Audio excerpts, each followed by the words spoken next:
Hello, my dear. Would you like lasagna or sushi tonight?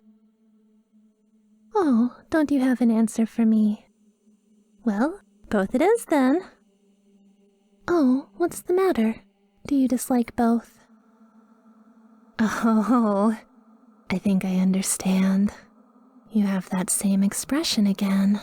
You still act so surprised to see me. Well, I guess I am rather otherworldly. But as I've told you many times before, I really am your guardian angel.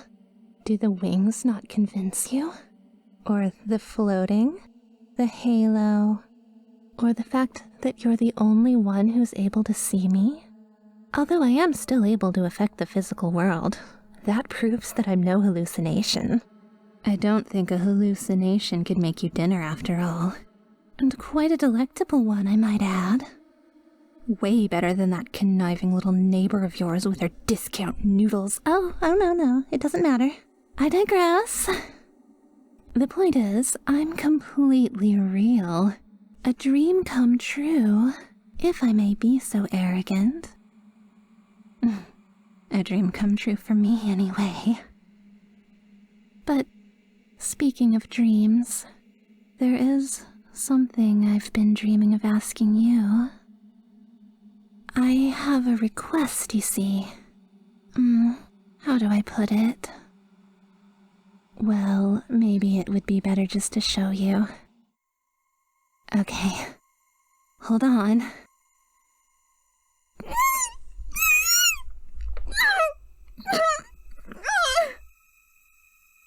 Okay, here. I plucked one of my feathers for you. I want you to accept this as a gift from me. Not like that. It does look good in your hair, but that's not what it's for. I want you to eat it. The feather won't harm you, and you won't digest it or expel it as waste. So it'll be like a part of me will be inside you. Forever. Isn't that just magical? Isn't that, if I may say, romantic? A real-life fairy tale. Well, it's just that, remember a few months ago, when you got sick from that virus and then recovered? That was me. The recovering part, not the illness. I would never let you come to harm. I will always serve you faithfully after all. But that virus, that pathogen, got to be inside you. I have to be honest, my dear. I'm very, very jealous. Even though I am forever with you, I still feel distant. I can never be close enough to you. It's not fair for that bundle of genetic material that is arguably not even alive to be so close to my peerless darling. So close. While I'm stuck outside here. So, would you do me that favor? Would you kindly eat my feather? You will? Oh, thank you, thank you, thank you.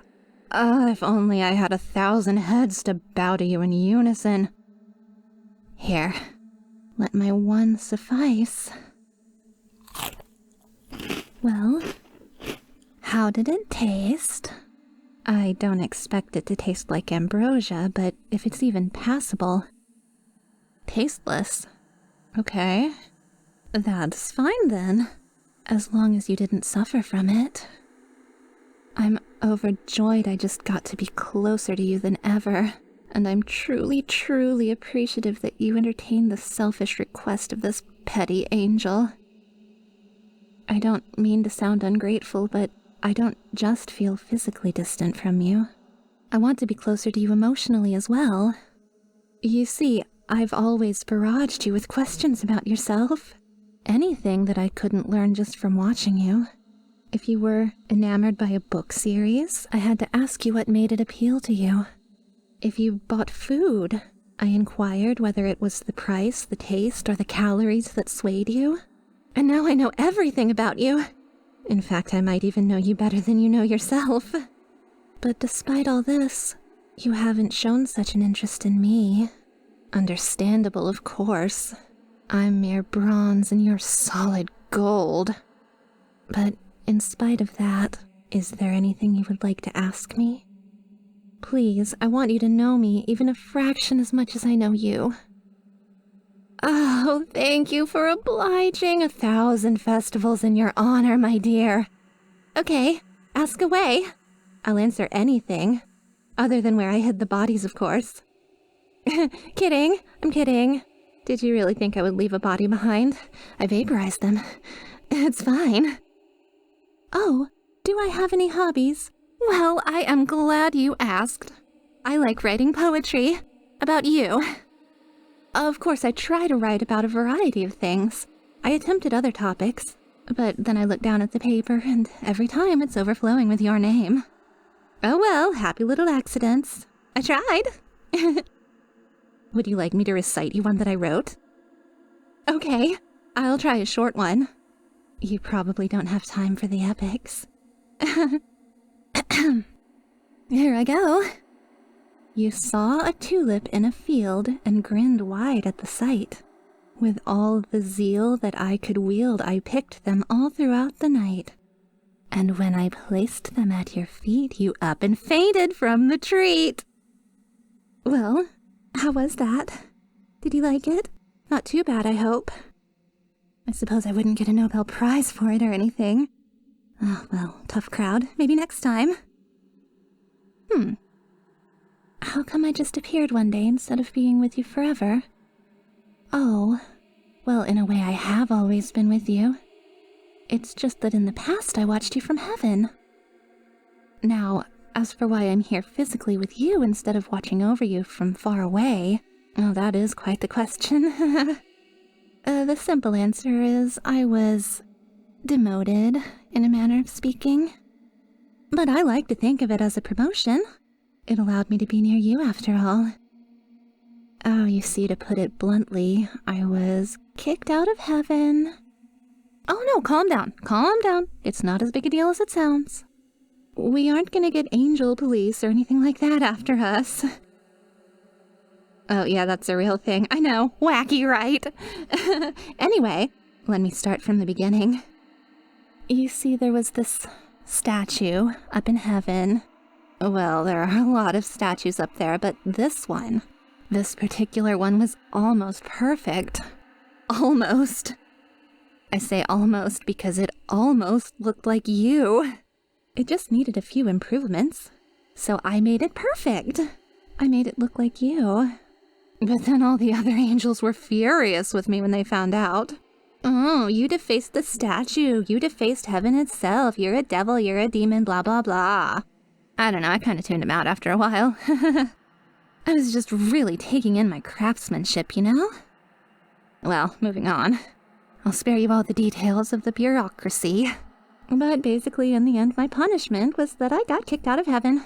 So now here I am. With you. Oh, God bless. I'm sure those high and mighty angels thought they got rid of some kind of monster. But I'm not a monster, right? I don't look like a monster. Do I? Does my appearance displease you? Do I frighten you? Would it help if I looked more like a mortal? If anything about my form displeases you, I will change it. If it's my halo, I can dim it. If it's my eyes, I'll sew them shut. I don't need eyes. Is it my wings? If it's my wings, I'll cut them off. I'll cut them off right now. Oh, okay. You don't think I look like a monster? That's good. I mean, really, you should see those biblically accurate angels. Those are monsters. I'm basically just a girl. Basically. Well, I've got to be honest with you. I'm never getting back into heaven. But that's okay because you're my heaven. And besides, I've seen heaven. And, yikes. Kind of a tourist trap, if you know what I mean. Really, overhyped. Oh, no, I'm so sorry. Are you feeling disheartened about it? Oh, I didn't mean that. Don't be. I'll tell you what, we can make a new heaven right here. Our own little heaven. With blackjack. But not hookers. I mean, nothing against hookers. It's just that I would get so jealous. Look, we'll start with this room, and then this home. I'll do anything to make your life heaven. And I mean anything. I'll be anything you want me to be. If you want me to be your friend, I'll be your friend. If you want me to be your sister, I'll be your sister. And if you want me to be more, then I'll be more. But there's one thing I will never be. I will never, never be a traitor to you. Even if you killed someone, I'd help you hide the body. No, I wouldn't. I'd vaporize it. It's way more efficient. Not that you need to kill anyone, but, you know, if you did, standing offer. Are all the other angels like me? Oh no, no way. Of course not. They aren't half as competent. Let me tell you a story.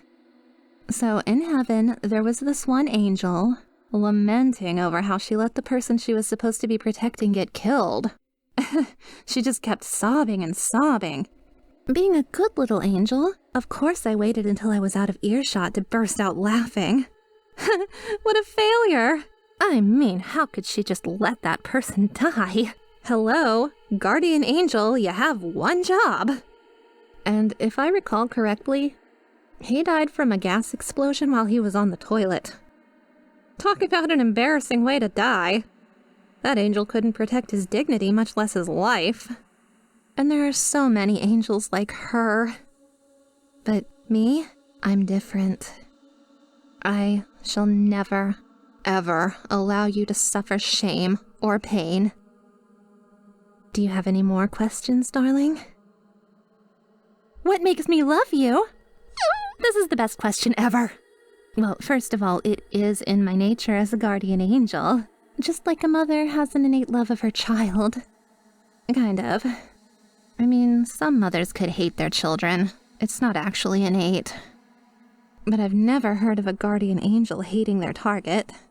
And also, no mere human is capable of the degree of love I display.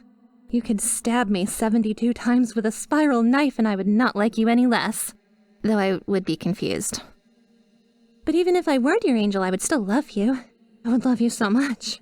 There's no way all this affection is just from nature or biology or whatever. You see, before you were born, I saw your soul. It was brighter and bigger than all the others. And from that moment on, I just knew you were mine. Not in like a Faustian bargain, sold your soul kind of way. More like, listen, I'm just trying to say that I really, really love you. I love you so much.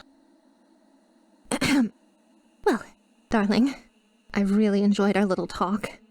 Even though it was mostly me talking and you just looking sort of disturbed over there. It's fine. But you must be starving by now. I'll get dinner ready, and we can continue this over a very nice meal. And don't you worry about any consequences from that whole statue incident. Don't worry. Angelic unions are some of the strongest in the universe.